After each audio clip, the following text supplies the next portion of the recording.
Yeah, certainly.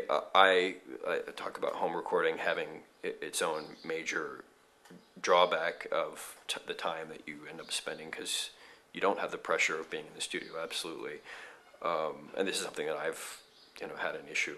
I've done a lot of recordings for my own work at home, not on a budget, and the result is that it's taken me forever because you're searching around for ideas. I mean, precisely a lot of the lessons that I learned from home recording in reverse, I apply to things that I'm doing, for somebody who's like, okay, I know what not to do,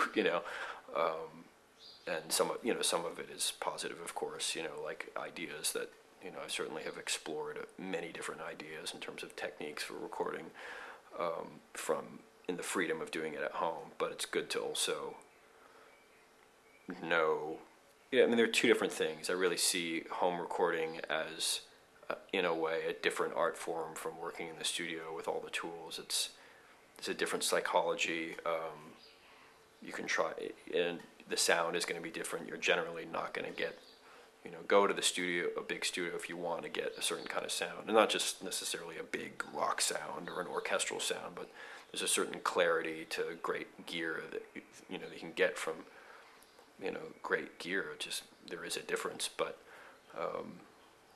with home recording, I think you tend to need to do a little more trickery to make it sound warm. And I certainly have made great efforts in my home recording, and people have heard them and generally don't think of them as digital recording. But I've done crappy consumer-based digital stuff that sounds warm, and it doesn't sound like a chintzy digital recording, but that's a matter of incredible amount of care